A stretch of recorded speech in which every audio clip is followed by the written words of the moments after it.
Well, if any of y'all have seen me before, you know what I'm going to talk about. The same thing I always talk about, which is political Islam. But I thought I would talk about it this time with what was going on in local politics and in our local school system. For those of you who don't know me, you're looking at one of America's most famous, actually at one time I was in the top 10 of racist, hater, bigot Islamophobes in America.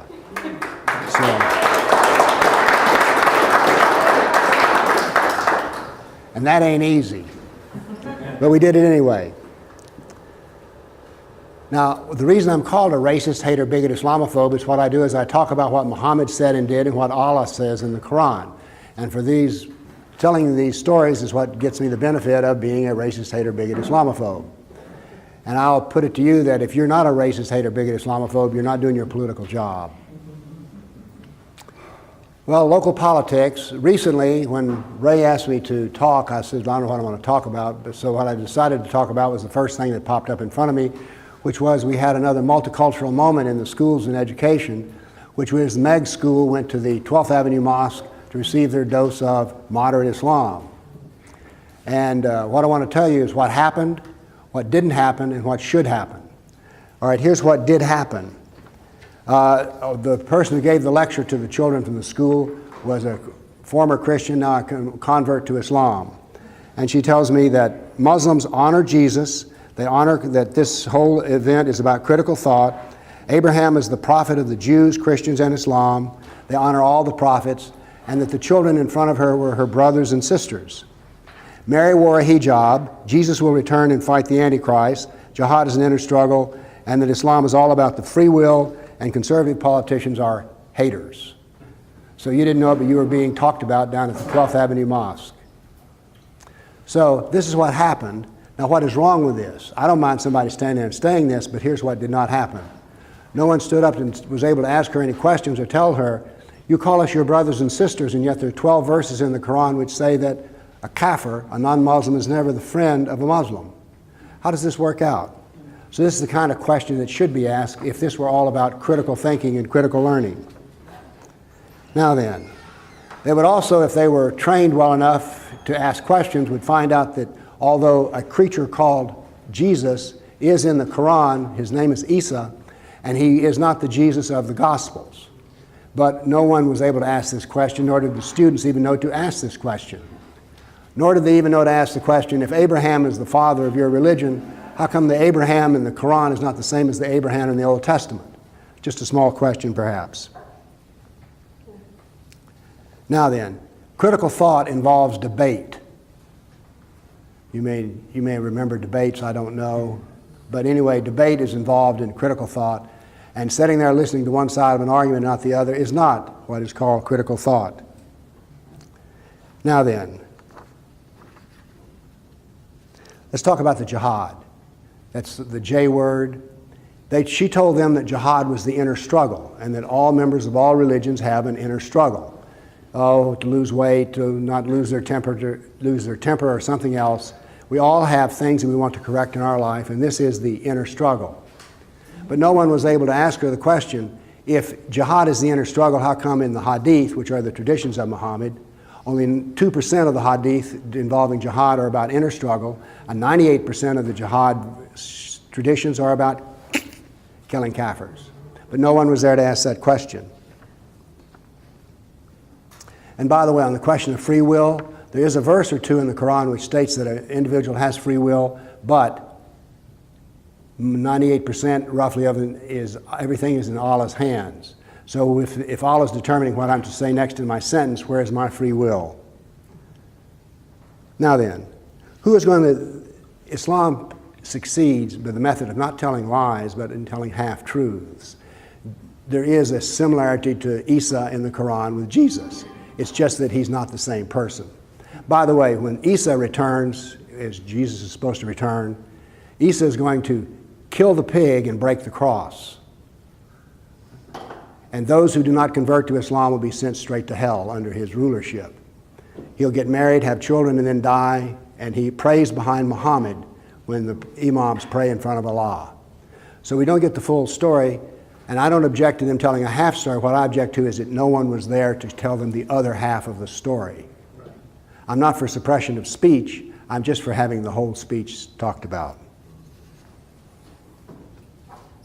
Now then, this is part of a civilizational war, and I'll use this term in a precise definition. This is a war between our civilization has as its ultimate foundation two principles: an intellectual principle, critical thought, or debate and argument. The other principle is an ethical principle of a uniform ethical, unitary ethic. Do unto others as you would have them do unto you. Which others? All others. So, that is the ethical cornerstone. And by the way, this ethical cornerstone lets us have a form of government which is quite flexible and adaptable. When the Constitution was written, slaves were not able to vote. And as a matter of fact, slavery was permitted. But what has happened through the application of the Golden Rule is that blacks were freed from slavery. All slavery was prohibited. Because if you think about it, who here wants, you can put an ad for a slave in Craigslist, and who's going to respond to it? Nobody wants to be a slave.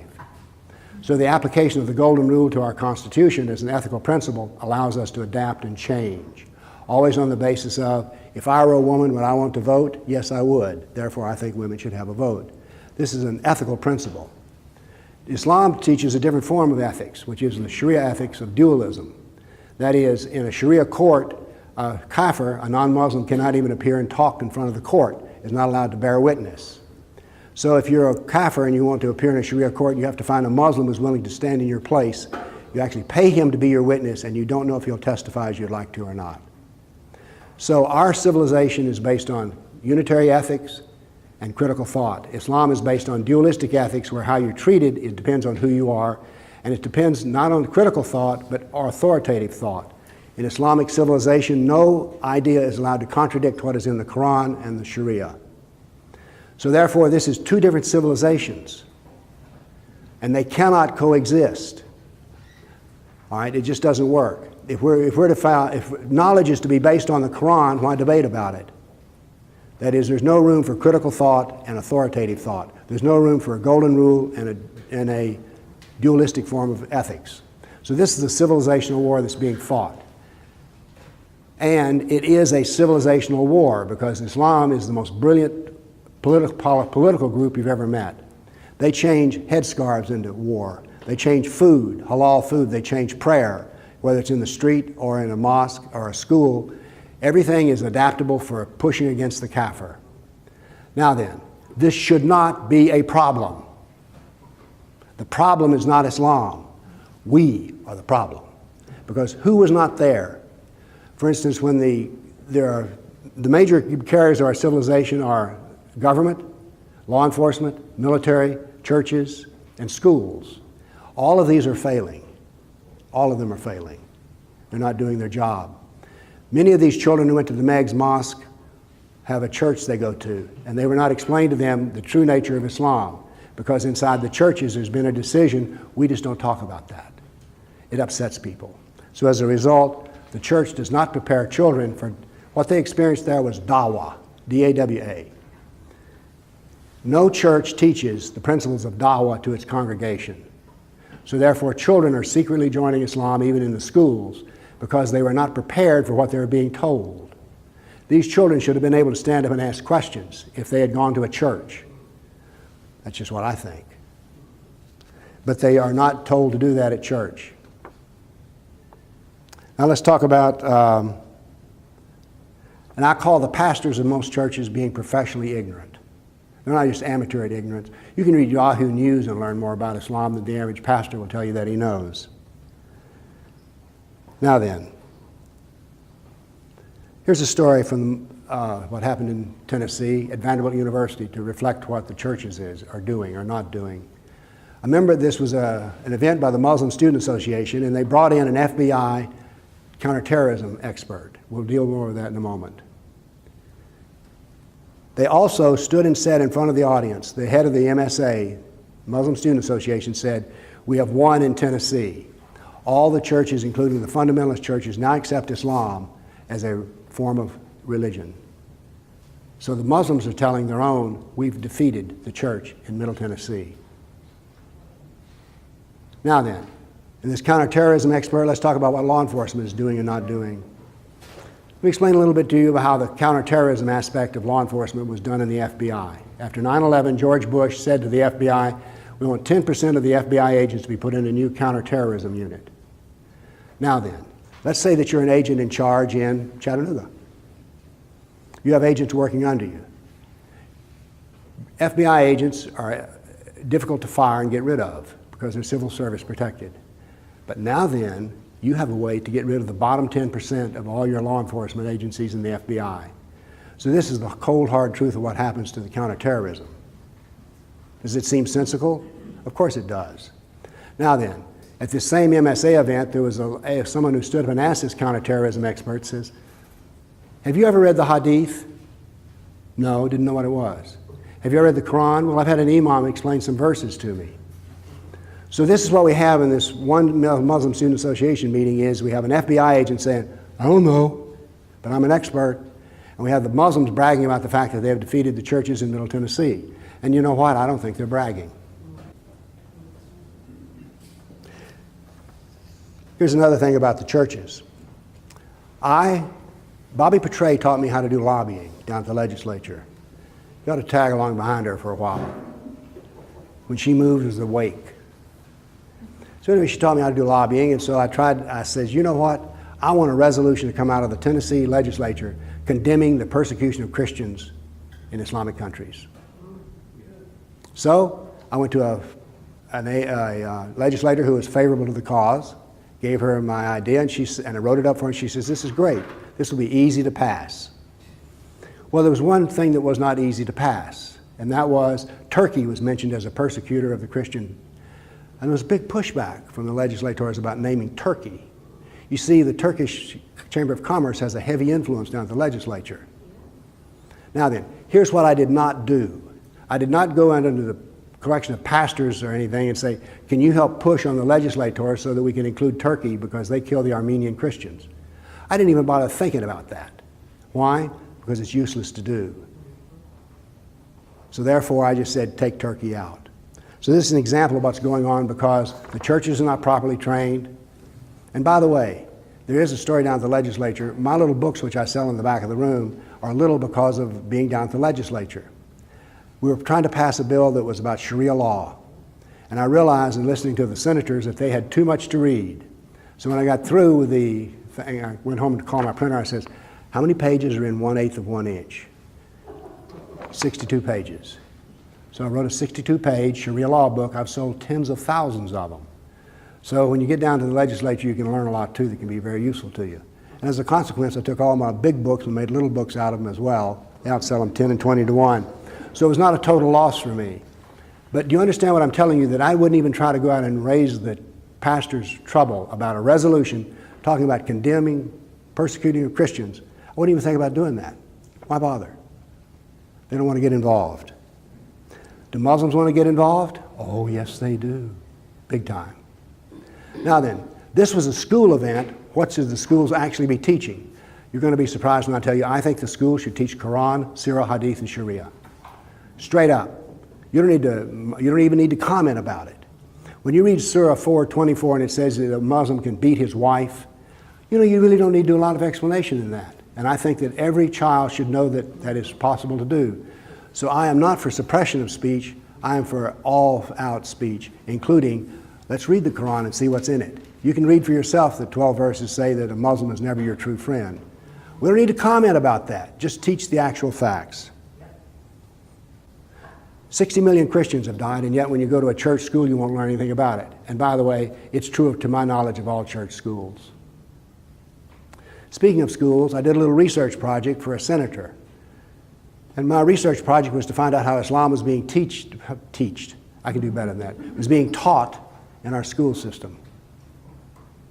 I was surprised at the insolence and arrogance of the universities in dealing with a senator. They were like, what do you want this catalog for? Who's doing this? Why should we give you one? Who is this? This was a senator. So when the gentleman who was here earlier, I don't see him now, when he talks about the fact that UT is not under the control of the legislature, it is not. To my knowledge, no one is controlling our state universities. Think about that. And I think that is our own problem as well. I talked to a Vanderbilt professor who teaches Sharia law. She doesn't know hadith from haggis. No, she doesn't. She said so. She was simply a law professor, and the head of the department says, you're going to be teaching Sharia law. I says, well, that's interesting. So you teach Sharia law, but you don't teach Quran, you don't teach Sirah, you don't teach hadith? No. I says, what do you teach about jihad? She says, oh, we don't teach about that. I says, what do you teach about women's rights? We don't teach about that. I said, what do you teach? She says, wills and business law. So this is from Vanderbilt University. This is what's being taught there. What I would like to see is that the state schools would teach the Quran, the Sirah, and the Hadith if private schools won't do it. Then, as we have here, Jackie can tell you more about this than I can, the textbooks in Tennessee now do not reflect our civilization, but they reflect the civilization of Islam. Right, Jackie? Who did this? We did it to ourselves in the sense that when you look, notice something about Islam and how brilliant it is. The Muslims don't do the actual work. We do the work for them. The textbook company was owned by Kafirs. Its money went to Kafirs. Everyone, Kafir is a non-Muslim. And yet here they are hiring an imam to vet everything that they do. So Islam is not the problem. We are the problem. I just keep coming back to that. We're getting the short end of a stick because we don't even grab the stick. Now, I want to say something about homeschools and private schools. They're a bad idea for the civilization. They're a good idea for your family, but they're a bad idea for the civilization. Because those who are powerful enough and wealthy enough to put their children in their own school, then just sort of say, bye-bye to the school system. So as a result, those who could be politically powerful and influence the school system are saying, nope, we're taking our children out of it. Now, this is the best decision for your family, but it's a bad decision for the civilization because it's a fortress kind of concept. Instead of controlling all the territory, we just put up a wall and say, well, we control what's in this wall. That wall will get smaller and smaller and smaller. Now then, let me tell you something about the media that affects me. Right now, I'm a presence on the web. My idea in doing my business, and by the way, if I'm going to deal with Islam, I have to have a source of money. I'm not paid with taxes. If I'm going to get money, it comes from this. So what I did was I started myself a business on books. The idea is that the web would be a place in which I would try to put in newsletters, I would do videos, it was a level playing field and I could succeed. And I did. I created a quite profitable little book company, not a textbook company, although I do view them as textbooks. Not so much anymore. You know why? Let me tell you what's happening on the web. I invented the term political Islam. And if you put in Google, the actual search engine Google, it used to be 6 months ago that I owned the top 3 screens. I owned it all. It was all my turf. Not so much anymore. 2/3 of those are gone. Anything I'm paranoid? Well, of course I'm paranoid, but there's another issue, which is Google has stated as a matter of corporate policy that they will suppress those who criticize Islam and elevate those who praise Islam. So therefore, corporate policy is the playing field is not level anymore. I used to get about 1,000 new members of Twitter every month, now 300. I post on Facebook, and now then I get a peculiar kind of phone call and email from people. Bill, how come you're not putting out a new video every 2 weeks? Oh, I am. Oh, well, I'm a follower of yours on YouTube and Facebook, and I don't get notified. So what they're doing is they're not banning me, they're just cutting off the oxygen. Facebook, Twitter, Google, all of them have entered in. Now, it's not just me in particular. It's anybody who's on the Southern Poverty Law Center's handbook of hater, bigot, Islamophobes. Because the Southern Poverty Law Center has a different concept now. Their first concept was, we'll shame these people, put them on a list. And so it used to be when I was on the Southern Poverty Law Center, it was like finding my name on a truck stop and say, for a good time, call Bill.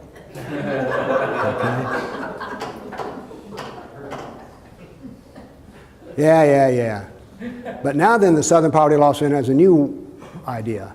Let's drive these bigots out of business.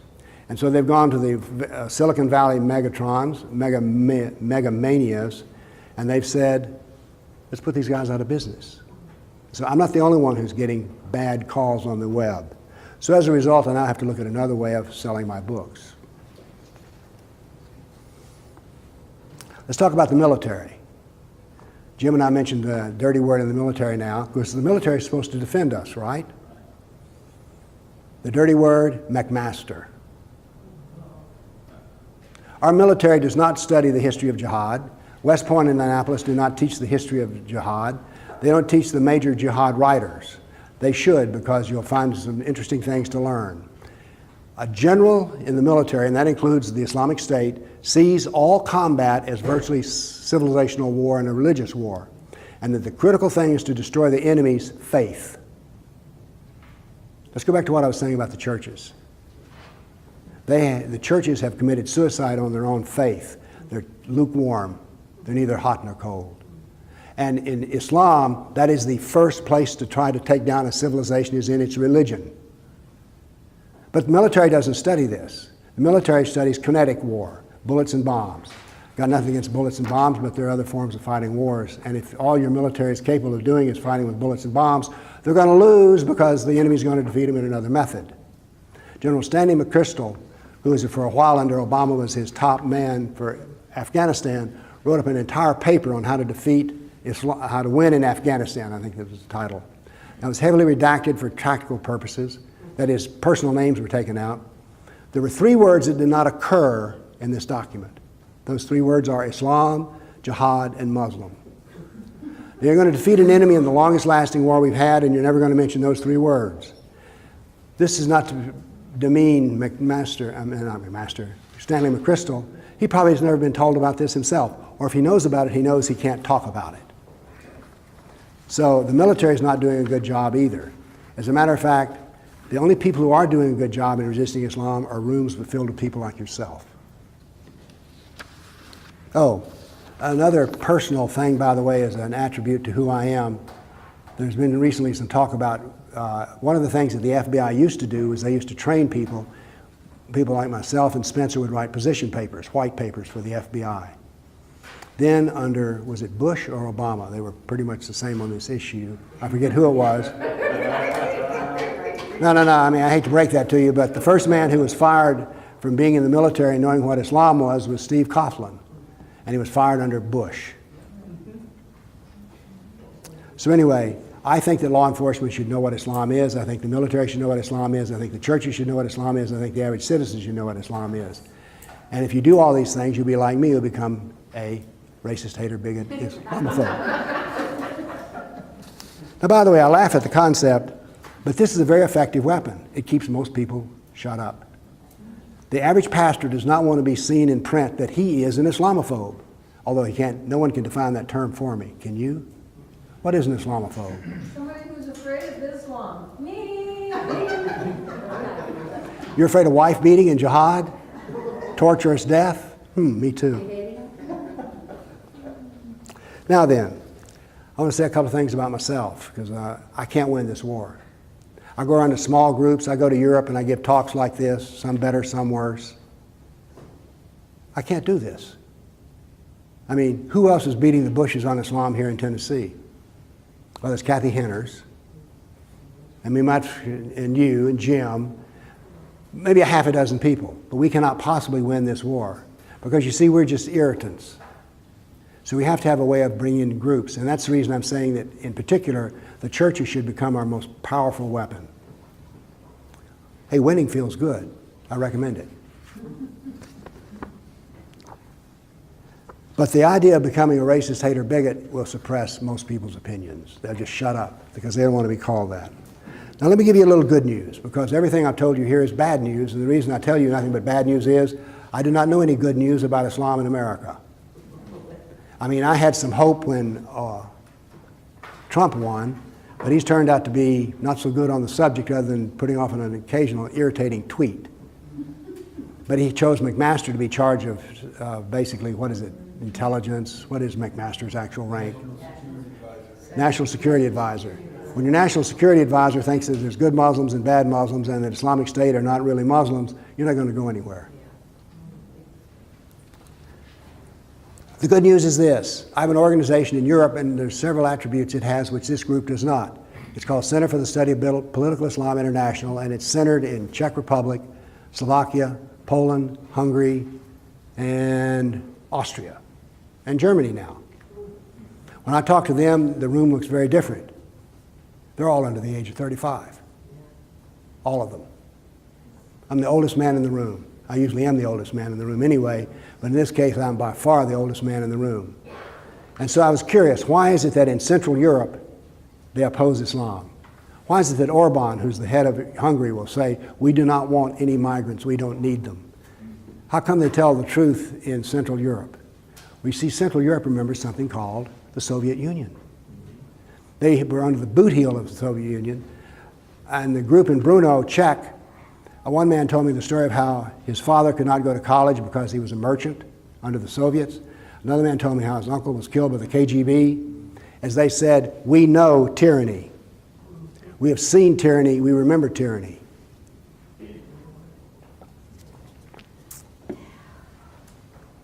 And Islam is tyranny with a God.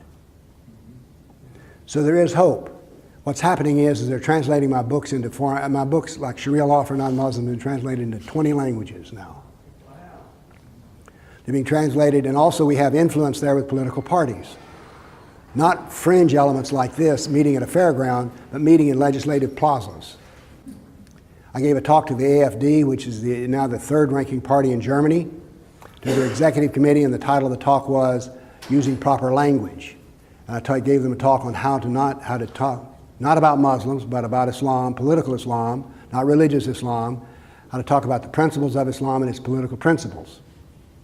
When the talk was over, one of the members came up and said to me, I can now see after your talk we will never defeat Islam using our methods, and that the only method will work are yours.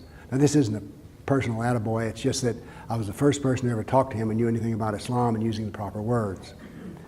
So there are freedom parties now which are rising in Europe, in France, Germany, Austria, Poland, Czech Republic, Slovakia, and Romania. So what I'm saying is, in Europe, it's different, because there the threat is, ah! It is in your face. It is interesting to walk along and see a bunch of women pushing strollers with a black bag on. It's demoralizing. And now then Austria has made it illegal to wear the niqab.